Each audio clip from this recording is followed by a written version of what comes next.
What I'm curious about is ang dami po ngayong mga observers, no? So many from Brunei, Canada, Czech Republic, France, Germany, India, Indonesia, Lithuania, Malaysia, Netherlands, New Zealand, Singapore, South Korea, Thailand, UK, and Vietnam.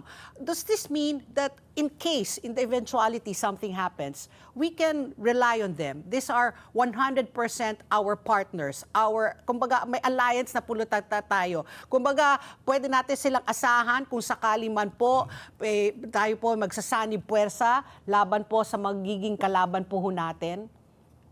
Is this an assurance? Ika-clarify ko lang ho yung term, no? Okay. Iisa lang ho ang treaty ally natin, no? Ano bang difference ng ally and security partners, no? Isa lang ang treaty ally natin, yan ang Estados Unidos. Ano ba yung legal and technical difference ng alliance and security partnerships, no? Pag sa alliance, you expect your partner to assist you. Okay. Doon sa push comes to shove. And of course, meron kang kasunduan.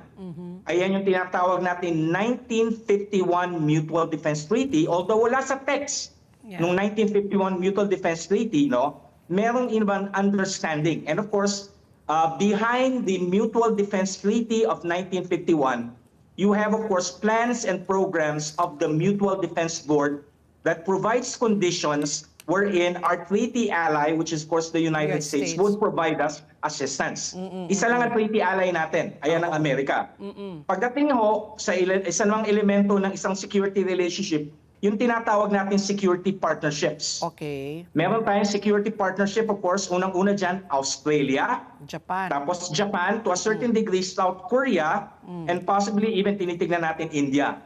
Pagdating ho sa mga security partnerships, meron specific lang tayong tutulungan. For example, Australia ho, tinutulungan tayo ng Australia pagdating ho sa maritime domain awareness. Nagpo-provide sila ng mga ilang strategic sea-lift capabilities, nag-contribute sila ng barko.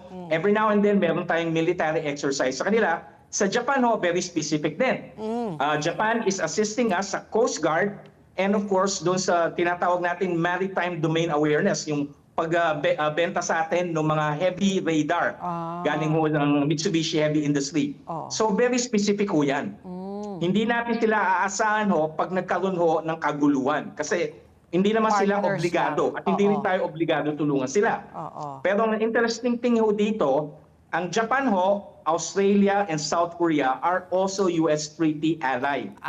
Kaya ang term na ginagamit ho dyan ng dating US National Security Advisor Jake Sullivan, lattice work. Meaning, yung mga alyado ng Amerika, nagkakaroon sila ng sarili lang kasunduan at nagkakaroon sila ng security partnerships. Pero hindi ho sila ally. Kasi sa ngayon lang ho, isa lang ang talagang ally ng mga bansa na yan. Ayan ho ang Estados Unidos. Kaya ang term na ginagamit ho dyan, the hubs and spokes system of alliances. Ngayon ho, mayroong mga ibang bansa na interestingly ho, ally sila ng Amerika mula ho sa Europa or sinatawag nating Atlantic Euro, ayan ho yung membro ng North Atlantic Treaty Organizations. Nandyan ho ang Germany, nandyan ho ang Poland, nandyan ho ang Czech Republic, which I find really very interesting. Kasi nag-i-indicate na rin ho ng interest yung mga NATO members countries sa nangyayari ho sa Indo-Pacific region. Last year ho, inimbitahan ako ng Germany at doon ho, no, sa Hamburg ho, nangyayari. Ang nagsalita ho, yung admiral ho, nung Deutsche Maritime, yung German Navy ho, no?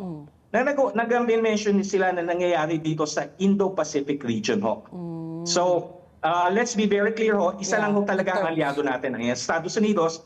Meron ho tayong mga security partners katulad nung ng Japan, Australia, South Korea, certain degree even India dahil binentahan ho tayo ng BrahMos. Ayun. So parang may unspoken ano na lang, parang so meron tayong brotherhood. BrahMos missiles, nandito yung Typhoon, si Nemesis, yung Nemesis pala, several. So ito, merong several anti-ship missile system. So itong Nemesis airlifted to multiple islands na sa Batanes. Batanes, Professor, sinasabi nitong report, 150 kilometers from the southernmost tip of Taiwan. Andiyan ka, Professor. At yung Nemesis na yan, kaya ang 185 kilometers maabot ng 185 kilometers ang distance niya, no, to strike surface vessels mula sa kalupaan at a distance of about 185 kilometers. Ang tanong ko, ang deployment puro sa north, no? Kasi nga yung Taiwan. logical to conclude na deterrence at paghahanda just in case nga matuloy yung forced na kumbaga pagsanib ulit ng Taiwan sa mainland China. Pero what are we doing sa West Philippine Sea? Parang nandun tayo nakakonsentrate sa Taiwan Strait. Kasi no, meron hong tinatawag, no, ito ho yung term, no, the Davidson window. No? Galing ho to sa dating Indo-PACOM commander, Admiral Davidson. Pumisita ho sa Pilipinas every now and then. And of course, yung Davidson window, inadapt na ho ng mga ng Indo-PACOM. Na interestingly ho, malakas ang influensya ngayon ng Indo-PACOM, lalo na ho si Admiral Sam Papalo, na ilang beses na ho bumisita sa ating bansa ho sa Pentagon ho. No? Lalo na nung dumating ho dito si Secretary Hegseth, sabi ni Secretary Hegseth, kumbaga sinasabi niya, I have all the confidence, yung confidence niya kay Admiral Sam Papalo, no? Kasi adopted na ho ng view ng US Indo-PACOM, no?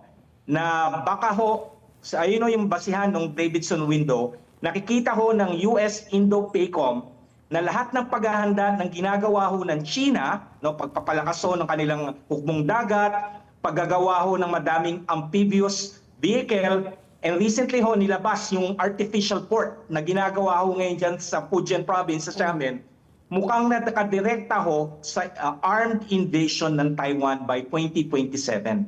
Oh, 2027. So sinabi ho ni Admiral Sam Paparo last June sa isang conference sa Hawaii, nakikita ho nila yung ginagawa hong military naval exercises na ginagawa ng China. Mga ilang linggo, sa niling gumawa ho sila, nakikita ho ng Indo-PACOM rehearsal yan sa pagsubok ho, pagsugod ho at pagsasako po ng Taiwan. Ayun. Oo. I was going to ask nga, Professor, no, nagsabi nung in-announce po itong balikatan na ang ating Pangulo nagsabi, no, na he's very interested to watch.